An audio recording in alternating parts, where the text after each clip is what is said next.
So I want to welcome you all to a brand new series on the channel called Balancing the Heroes. Now around a month ago I made some videos talking about how I would fix the heroes in Battlefront 2. They were actually follow-up videos to the same thing I'd kind of done a year ago. And admittedly I didn't get it all right, and that was not down to not studying it, rushing it out, anything like that. It was more of, when it comes to the heroes, something I've noticed is there's a lot more you have to take into consideration. There's a lot more depth, and today, and in this series in general, that's what we're going to be going into, if you will. We're going to be going into the depth when it is the heroes in Battlefront 2. For this first episode, we're going to be focusing on health for both of the heroes and villains, and there's going to be lots of episodes down the line. You guys can request episodes. So some other things I definitely want to focus on are health regeneration, how buffing other heroes works out, abilities, things like that. And we're really going to be just tearing apart each hero really and finding out what the issues are. Because here's the best way to put it, and something I've thought about. Now imagine if when you're going into Galactic Assault, for example, no matter what faction you're using, let's use the sequels. You have the Resistance and you have the First Order. Now imagine if the Resistance had the edge when it came to their statistics. Maybe if a Resistance specialist, for example, had 200 health more than a First Order specialist. Now which side would you want to play? Obviously you would want to play the side with more health, but it's got to be balanced. Each side has to be balanced. So Republic and Separatists, balance. Rebellion and Empire, balanced, and then obviously the Resistance and the First Order are balanced. Because that's how it's got to be. It would be unfair to have one side have an advantage over the other. So why is that not the case with the heroes and villains? Because there are some significant differences, and people may be thinking, oh, Anakin's the issue, but not necessarily. So first of all, I want to break down the total base health for each hero. Now, bearing in mind this is without any star cards, anything like that. Let's go through them. As you can see on screen right now, the total base health of the hero's side is 6,950. Now obviously you're not going to have in all heroes at the same time. Maybe later down the line they would do a game mode for that, but right now that's not the case. Compare it to the villains. They have a total base health of 7,000. So already here there is an imbalance. For each team to be even, there should be equal health on both sides, and there's not. It doesn't matter that it's only a tiny bit, it's only a 50 health difference, it's not equal. But then, look at this, what happens. So, some of the heroes have health cards. We're not talking about the health regeneration cards, we're talking about increased health cards. So Chewbacca and Lando can actually both take their health up 150 to 800, so 800 each there, running on 300 total health to the team. Anakin can add on an extra 200, so 800 health to 1000 for him. So overall, the heroes are getting an extra 500 health here, and the total max base health is something I would focus on more than the total base health, because this is the max. You have to remember, a lot of players do have Chewbacca, Lando, Anakin at their maximum health capacity.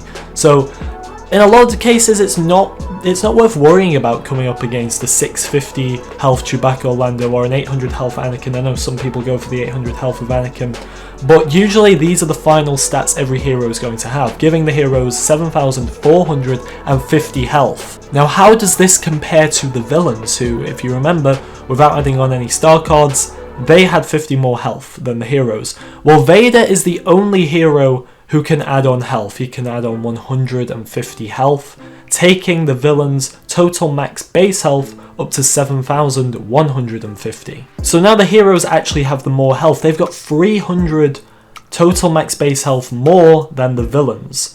7,450 for the heroes, 7,150 for the villains. So there's a bigger imbalance now. It's gone from a 50 difference, no matter which side it's on, it's gone from a 50 difference to a 300 difference.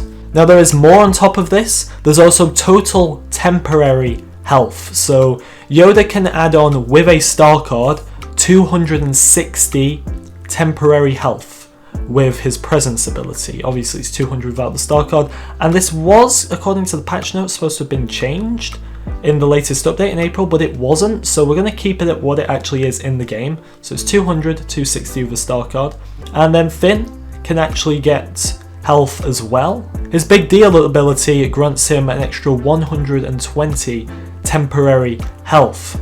So here now, the heroes in total have 7,830 health. This is a bit more balanced in terms of that the villains as well have 2 heroes who can increase their health temporarily. When it came to the actual health that stays with that hero throughout, obviously that was swayed in the side of the heroes, who had 3 different heroes who could do that to the villains just 1. So Vader can add on a bit more health here actually. 200 health with focused rage on top of his already increased 150 health. Vader can go up to 1,150 temporary health, which is higher than Anakin can go up to, but this is just temporary, remember. Phasma, just like Yoda, can take up her health 200, but 260 with a star card. So this gives the villains 7,610 total temporary health. So remember, the temporary health can only be available for a certain amount of time, so that's why I say mainly focus on the total max base health. But at maximum capacity, the heroes have 7,830 health and the villains have 7,610 health, meaning there is a 220 gap really between these two sides at maximum capacity. Once again, very unfair. It should be split equally down the middle, because then one side is always going to have an advantage. And for people saying, well, you know, the dark side should be more powerful, they've got more force users, for example, or their fighters are just more skilled in general, like when you've got Leia going up against Iden. Iden's a fully trained special agent, and then Leia's just, you know, a princess, really, a senator. Is that fair? But it is a game at the end of the day, and you know, if you were going into Galactic Assault and one side had more health than another, would you really want to play as the lower health side? So I think what we really need to do is break this down, and I'm going to leave a lot of this to you guys in the comments, and I'm going to, you know, I want to hear what you guys have to say about this, and then we can talk about it in the next episode, because we're really going to be focusing on what needs to be done with these heroes. So we're going to be focusing on total max, and here's what I'd say we've got to do. The light side have 3 heroes that can permanently increase their health. The dark side just have 1. So what's going to be done here is one hero has got to lose this ability. So if you think about it, the light side have Chewie and Lando who can increase by 150 each, and then the dark side have Vader who can increase by 150, and then Anakin's kind of unbalancing it. Now Anakin maybe should keep his normal 800 health, so take away the 200 that he gains. So that means that we can then go to the dark side and we can allow for one of those heroes to increase their health by 150. Now if this was anyone, I would say it's gotta be Boba Fett. Give him a card, allow him to get 700 health with that. That is going to be a debatable one though, because a lot of people think he doesn't need that. Maybe if you switch him up in other places and allow it to be balanced, then that could be a thing. But I would say definitely keeping it with 2 heroes on each side who can permanently do this. So there's the option to do it with Boba Fett. There's the option to do it with Bosk maybe. I'd be giving it to someone who doesn't have too much health.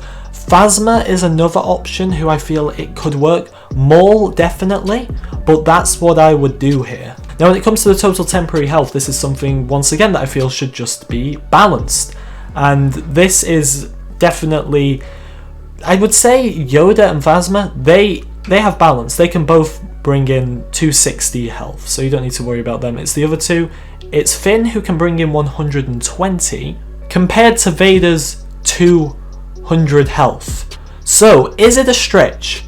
Is it a stretch to give Finn 80 more health? That would take Finn's temporary health up to 800.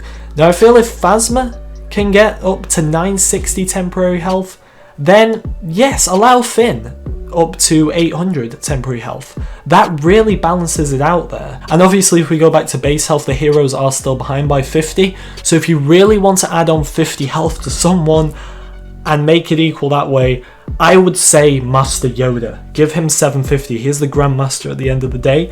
And yeah, it goes without saying, give it to Yoda. So this is overall how I think the heroes and villains should compare to one another. Though that's balanced. Tell me that wouldn't work. If you disagree with this, let me know in the comments section. But I hope you enjoyed this first episode of Balancing the Heroes. It was really nice to go in depth for these guys, and this is only episode 1, so who's to say we won't cover health again and go through things differently? Health regeneration is something I want to bring up pretty soon as well. But thank you for watching, everyone. Would appreciate it if you could like this video. Definitely subscribe, because a lot goes into these, a lot of maths as well. It sounds easy when I'm just reading it out, but there's a lot of calculating, so a lot goes into these. Thank you very much for watching, guys. I'll see you all next time.